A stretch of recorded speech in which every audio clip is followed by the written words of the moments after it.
എള്ളുണ്ട റെഡിയാക്കാൻ ഞാനിവിടെ 1 കിലോ നിലക്കടല വറുത്തെടുക്കുകയാണ് കേട്ടോ. പിന്നെ 1 കിലോ അരിയാണ് എടുക്കേണ്ടത്. 1/2 കിലോ എള്ളും എടുക്കുന്നുണ്ട്.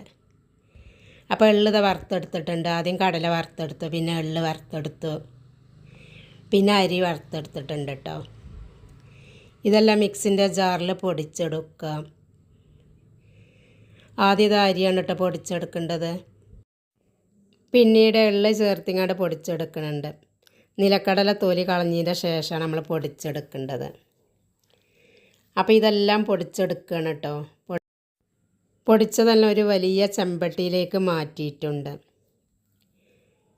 ഇതെല്ലാം കൂടി നല്ലതുപോലെ മിക്സ് ചെയ്ത് കൊടുക്കുക. എള്ള്, അരി, നിലക്കടല ഇതെല്ലാം നല്ലതുപോലെ മിക്സ് ചെയ്തതിൻ്റെ ശേഷം ഇതിലേക്ക് 1 കിലോ ഈത്തപ്പഴമാണ് കേട്ടോ ചേർക്കേണ്ടത്.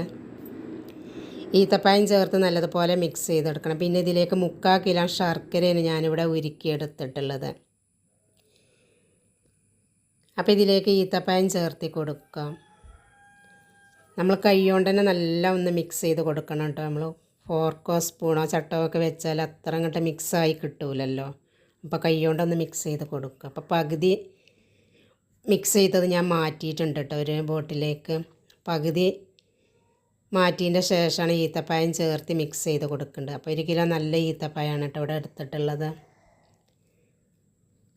ഈത്തപ്പഴം ചേർത്തതിന് ശേഷം കൈ കൊണ്ട് തന്നെ നല്ലതുപോലെ മിക്സ് ചെയ്ത് കൊടുക്കണം. കൈ കൊണ്ട് നല്ല മിക്സ് ചെയ്തതിൻ്റെ ശേഷം ഇതിലേക്ക് ഇങ്ങോട്ട് നല്ല അങ്ങോട്ട് തിരുമ്പിയോ നമ്മൾ കൈ കൊണ്ട് ഇങ്ങോട്ട് കുഴച്ച് നല്ല അങ്ങോട്ട് ഈത്തപ്പഴം നല്ല അങ്ങോട്ട് ഇതായി കിട്ടണം കേട്ടോ.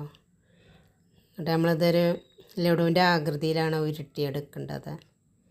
ഇങ്ങനെ ആകുമ്പോൾ കുറേ നാൾ കേടാവാതെ നമുക്ക് ഫ്രിഡ്ജിൽ സൂക്ഷിച്ച് വെക്കാം കേട്ടോ. അപ്പോൾ അത് ഈത്തപ്പഴം ചേർത്ത് കൈ കൊണ്ട് നല്ലതുപോലെ ഇതാക്കിയിട്ടുണ്ട് കേട്ടോ. നമ്മളിതിലേക്ക് ശർക്കര ഉരുക്കിയത് ഒഴിച്ച് കൊടുക്കണം. 3/4 കിലോ ശർക്കര നമ്മളിവിടെ എടുത്തിട്ടുള്ളത്. ചൂടോട് കൂടി ഒഴിച്ച് കൊടുക്കരുത് കേട്ടോ. ശർക്കര പാനി ചൂട് പോയതിൻ്റെ ശേഷമാണ് നമ്മളിതിലേക്ക് ചേർത്തിയിട്ടുള്ളത്. അപ്പോൾ ഈ ഒരു ആകൃതിയിലാണ് കേട്ടോ എല്ലാം ഉരുട്ടിയെടുത്തിട്ടുള്ളത്. അപ്പോൾ കുറച്ച് കൂടുതൽ ഉണ്ടാക്കിയതുകൊണ്ട് നമ്മൾ ഫ്രിഡ്ജിലാണ് വെക്കേണ്ടത് കേട്ടോ, അല്ലെങ്കിൽ പെട്ടെന്ന് ചീത്തയായി പോകുമല്ലോ. അപ്പോൾ 4 മണി ചായൻ്റെ കൂടെ കുട്ടികൾക്കും മുതിർന്നവർക്കൊക്കെ നല്ലതാണ് കേട്ടോ. കുട്ടികൾക്കൊക്കെ നല്ല ഇഷ്ടമാവും കേട്ടോ സ്കൂളിട്ട് വരുമ്പോഴൊക്കെ ഇത് കഴിക്കാൻ.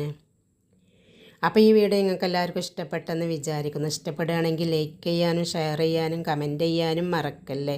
ഇൻഷാ